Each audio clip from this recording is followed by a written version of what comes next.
Сәлеметсіңдер ме, студенттер? Саламатсыздар. Қалдарыңыз қалай? Жақсысыздар ма? Жақсы. Сабаққа дайынсыздар ма? Иә. Онда біз сабағымызды бастаймыз.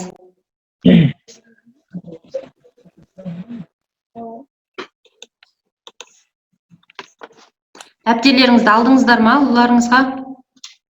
Иә. Ендеше бастаймыз. Иә. Бүгін бізде Қазақстан тарихы, иә? Сіздерге мынандай сурет бергім келіп тұр. Суретте не көріп тұрсыздар? Бұл суреттің бүгінгі сабағымызға қандай байланысы бар деп ойлайсыздар? Қандай сурет көріп тұрсыздар? Көріп тұрсыңдар ма суретті? Әртүрлі нәсілдердің суреті. Өте дұрыс, өте дұрыс. Адамның нәсілдері ғой. Нәсілдері және бұл не? Адамның қаңқасы. Адам өз нәсілдерін шектеріміз. Қаңқасы. Енді қараңыздар, адам мына жерде европоидтық, негроидтық және монголоидтық типтегі нәсілдер, иә?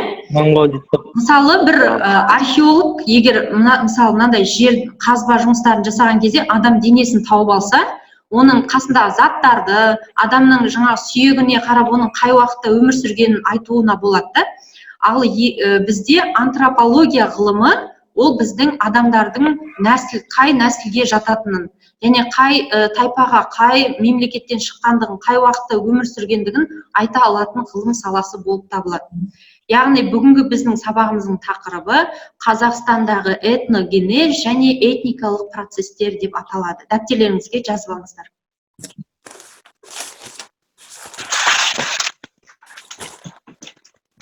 Ары қарай. Оқу мақсаттары Қазақстандағы этникалық процестерді түсіндіру үшін антропогенез, этногенез, этнос ұғымдарын пайдалану. Этникалық процестердің сабақтастығын анықтай отырып, Қазақстан аумағындағы этногенездік кезеңдерін айқындау. Бағалау критерийлері: білу және түсіндіру, антропогенез, этногенез, этнос ұғымдарын түсінеді. Талдау: Қазақстан аумағындағы этникалық үдерістердің кезеңдерін белгілейді, түсіндіре алады. Қазақ халқының қалыптасуына әсер еткен факторларды мәдени, тілдік, шаруашылық, саяси тұрғыдан талдайды. Қолдану: қазақ халқының қалыптасуы қандай кезеңдерден тұрады деген сұраққа осы қалыптастырған білімін пайдаланады екен. Осындай бағалау жүйесі арқылы бағаланады. Келесі, миға шабуыл сәті: этнос, этногенез, антропогенез деген сөздерді естігенсіздер ме? Қандай мағына береді этнос деген? Халық деген мағынаны береді. Дұрыс айтасың. Ал этногенез деген? Халықтың тұқым генез деген, яғни шығу тегі, халықтың шығу тегі. Антропогенез, жаңа мен басында айтып кеттім. Қаңқалар ма? Қай нәсілге жататындығын, яғни терминдерді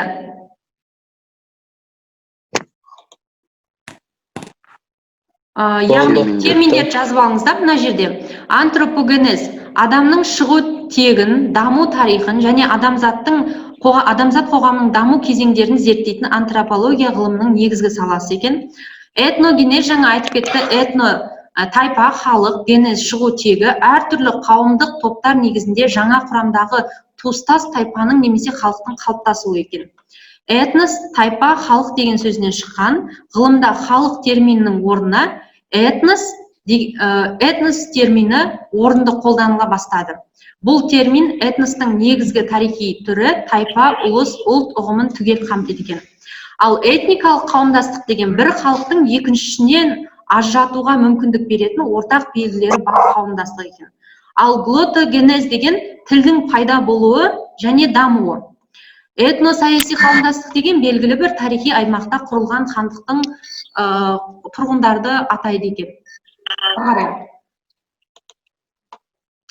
Этностың негізгі белгілері қандай? Не жатады этностың белгілеріне? Жаңа айтты. Түр сипаты. Түр сипаты, сосын бейнесі. Тағы қай жерде туылғаны немесе орналасқан аумағы. Оның аумағы тіліне байланысты ғой. Тағы? Несі болады тағы халықтың? Мәдениеті. Тілі, түр-сипаты, мәдениеті, Салт? қоршаған олар өзінің туылған жеріне байланысты ғой. Дәстүрі, салт дәстүрі болады. Дәстүр. Яғни этнос халық болып қалыптасу үшін қажетті шарттар. Халықтың өзіне тән мәдениетінің қалыптасуы, халық мекендеген аумағының қалыптасуы, өзін бір халықтың өкілі санайтын елдік. Яғни мысалы біз қазақпыз деп өзімізде санамызда бар ғой, қазақ халқымыз деген. Сондай сананың орнығуы, өзінің халықтың өзіне тән антропологиялық бет пішінінің қалыптасуы, яғни қай нәсілге жататындығы, халықтың ортақ атауының қалыптасуы. Яғни ол халықтың бір атауы болады, қазақ, қырғыз деген сияқты. Халықтың тілінің қалыптасуы, яғни олардың тілі болады екен. Енді сұрақ, халықтың қалыптасуына қандай факторлар әсер етеді? Қалай қалыптасады халық? Жауаптарыңыз бар ма? Халық отбасынан қалыптасады. Қалай қалыптасады? Халық па? Яғни этнос туындау үшін оның аумақтың, тілдің, шаруашылық пен мәдениеттің ортақтығы болуы керек екен. Этностың мәдени жүйе ретінде қалыптасуына этникалық қауымдастықтың құрылуы жәрдемдеседі. Яғни эндогамия, яғни ол сол этностың шегінде неке құру екен. Яғни бір халықтың шығуы немесе қалыптасуы ол ұзақ үдеріс, ол кейде бірнеше жылды қамтиды, немесе бірнеше мың жылдықты, немесе өте ежелгі заманнан орын алу керек екен, ұзақ уақыт керек екен. Ал енді сендерге сұрақ, қазақ халқының қалыптасу үдерісі қандай кезеңдерге бөлінеді? Қалай қалыптасты жалпы қазақ халқы? Қазақ ең алдымен Керей мен Жәнібектен алдын түріктерден қалыптасты ғой. Түркі, оның алдындағысын айтшы, оның алдында. Одан алдын ба? Иә.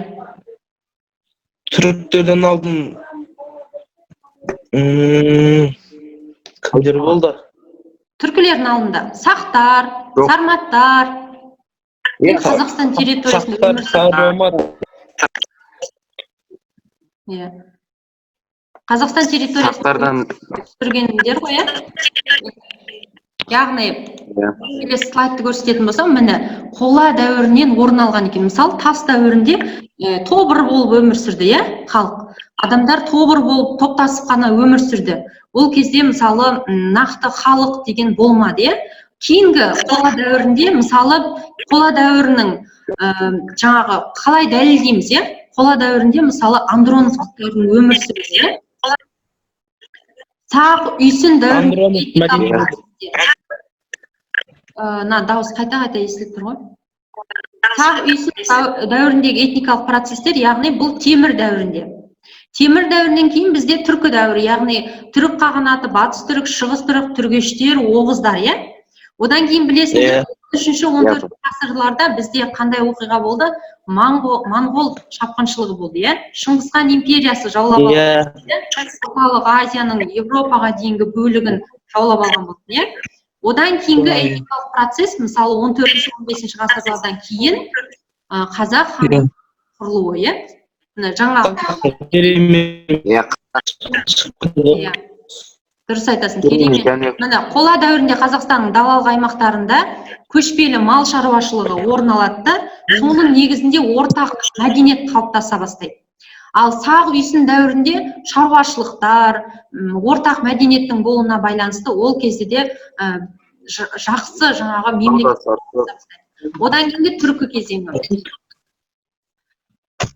Білесіңдер, моңғол шапқыншылығы болған кезде ұлыстарға бөлініп кетті, Шағатай ұлысы, Жошы ұлысы, Үгедей ұлысы болып бөлініп кетті.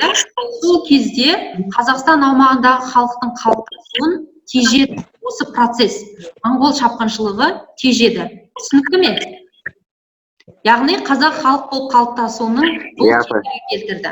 Ал 14-15 ғасырларда алғашқы жартысында Қазақстан аумағындағы тайпалардың этникалық құрамы тұрақтанады, айырмашылықтар жойылып, тайпалық бірлестіктер біртұтас этникалық сипатқа ие бола бастады. Яғни Ақ Орда, Әбілқайыр хандығы, Ноғай ордасы, Моғолстан хандығы қалыптасты, білесіңдер. Осы бірақ бұл хандықтар бөлек-бөлек болғанмен, оның этникалық жағынан, тілі жағынан, мәдениеті жағынан бір қазақ халқы еді. Ал осыдан кейінгі процесс ол қазақ хандығының құрылуы. Қазақстан аумағында тілі, дәстүрі, діні, шаруашылығы мен мәдениеті ортақ тайпалар бірігіп, үлкен этникалық бірлестік құрды. Соның нәтижесінде қазақ хандығы және қазақ тілі деген ұғымдар пайда бола бастады. Ал глоттогенез дегеніміз қазақ тілінің қалыптасуы. Жалпы бұл процесс ұзақ уақыт болған болатын. Қазақстан жерін қола дәуіріндегі мекендеген тайпалардың қай тілде сөйлеген жөнінде нақты дерек жоқ. Көне түркі жазуын зерттеуші ғалымдардың пікірі бойынша сақ қорғандарынан табылған жазулар көне түркі руникалық әліпбимен түркіндес. Яғни нақты қай тілде сөйлегендігі белгісіз екен. Түркі тілі орталық Азияға келген тіл емес, бұл тілдің арғы төркіні оңтүстік батыс Азиядағы біздің заманымыздан бұрынғы 4-3 мыңжылдықта өмір сүрген шумерліктің тілімен үндесіп жатыр. Яғни бір-біріне үндес, түркі тілімен, шумерлік тілімен үндес болғандықтан олардың жаңағы ерте кезде түркі тілінде сөйледі деген нәтиже келтіріп, оны біз Олжас Сүлейменовтің жазған сөздерінен де білуге болады. Нақты осы шумер түркі тілдеріне салыстырған кезде 60 сөз ұқсастығын байқаған екен. Ары қарай қазақ халқының қалыптасуы. Қазақ халқының қалыптасуының аяқталуы халықтың қалыптасуы өте күрделі және ұзақ үдеріс болып табылады. Мысалы, халық болып қалыптасу үшін. Халық болып құрылу үшін жүздеген жылдар, кейбір халықтарға мыңдаған жылдар қажет болды. Қазақстан жерін мекендеген тайпаларды зерттеу қола дәуірінен бастау алды. Содан кейін жаңа айтып кеткендей, мысалы, андроновтықтарды зерттеу барысында біздің қазіргі қазақ мәдениетімен ұқсастық байқады. Сол дәлелді бізге дәлел болып отыр, сол уақытта қазақ халқының өмір сүргендігін. Одан кейін 14-15 ғасырдың алғашқы жартысында Қазақстан аумағында тайпалар бірде түркі тілінде сөйлейді, бір тілде, яғни әртүрлі тайпалар топтасып, олардың арасындағы айырмашылықтар жойылды, сөйтіп қазақ халқы қалыптасты. Қазақ халқының құрылуы 14-15 ғасырда аяқталған. Қазақ хандығында біртіндеп ру тайпалық сана әлсіреп, жалпы қазақтарға тән этникалық сана күшейді. Яғни мен қазақпын, бұл қазақ жері, қазақ мемлекеті, қазақ елі деген сияқты ой өріс дами бастады. Енді сіздерге тапсырма. Бұл тапсырманы сіздер желісінде жүктеген болады. Яғни зерттеу сұрақтары бірінші. Халықтың қалыптасуына қанша уақыт керек? Жаңа айтып кеткен сабақтың басында айтып кеткен мәліметтер бойынша жазасыздар. Қазақ халқының қалыптасуы қандай кезеңдерге бөлінеді? Бұл кезеңде қандай тайпалар, мемлекеттер өмір сүрді? Бұл тайпалар, мемлекеттер қазақ халқының қалыптасуына қандай рөл атқарды? Микрофондарды өшіріп қойыңыздаршы, естілмей жатыр ана жақта. Яғни осы сұрақтарға жауап бересіздер. Және дескриптор берілген осы тапсырманы орындауға. Екінші тапсырма мәтін құрыңыз дейді. Осы 5 тақырыптың ішінен біреуін аласыздар. Мысалы, тілдік деректер бойынша қалыптасуы. Жаңа мен сіздерге келтіріп кеттім, глоттогенез деп. Соны алып, кішігірім мәтін құрсаңыздар болады. Бір жарты бет, бір бет мәтін құрсаңыздар болады. Немесе қазақ халқының антропологиялық деректер бойынша қалыптасуы. Оны да мәтін ретінде алып келтірсеңіздер болады. Және дескрипторлар. Енді үшінші тапсырма. Интерпретация, яғни шеже ағашына этникалық процестердің сабақтастығын көрсете отырып, Қазақстан аумағында этногенезистік кезеңдерді белгілейді. Яғни осындай ағаш сызасыздар, және ағаштың түбінен бастап жазасыздар. Мысалы, қола дәуірі, андроновтықтар, темір дәуірі, сақ, сармат, үйсіндер деген сияқты, мына ағаштың жоғары жағында қазақ хандығы деп тұру керек қой. соған дейін жазып шығуларыңыз керек. Түсіндіңіздер ма? Тапсырманы түсіндіңіздер ма? Ары қарай. апай. Үй жұмысы, ой толғау, эссе қазақ халқының қалыптасуында қандай кезең шешуші рөл атқарды деген тақырыпта эссе жазу керек. Жаза аламыз ғой? Қалыптасуында ма? Қандай шешуші рөл? Қандай кезең шешуші рөл атқарды? Тарихта мысалы. Кезең ба? Қазақ халқының қалыптасуына қандай кезең? Қай кезеңді алсаңыздар да сол кезең туралы жаңағы мәлімет келтіресіздер. Қазақ халқы. Жалпы бүгінгі сабақты түсіндіңіздер ма? Болды ма? Сіздерді не таңғалдырды?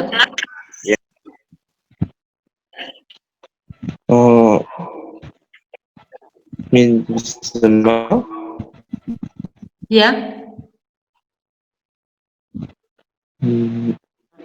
Яғни сіздер білетін мәлімет. Білесіздер, Өйткені 9-шы сыныпқа дейін өткен тақырыптар, бұл. Ал қазір 1-ші курста сендер қайталау болып жатыр. Өтілген сабақтар ма мектепте? Білесіздер. Өте жақсы онда. Менің сұрағым бар дейді. Қандай сұрақ қоясыздар маған? Сұрақтарыңыз бар ма? Түсінікті болды ма бүгінгі сабақ сіздерге? Түсінікті болды. Болды ма? Сұрақтарыңыз бар ма? Сұрақ. Түсінгеннен кейін сұрақ жоқ болады екен, апай. Жарайды. Назарларыңызға рахмет. Сабаққа қатысқандарыңызға көп рахмет. Тапсырмаларды орындап, Платон желісіне жүктеңіздер. Осымен сабағымыз аяқталды. Сау болыңыздар. Сау болыңыздар. Сау болыңыздар, апай.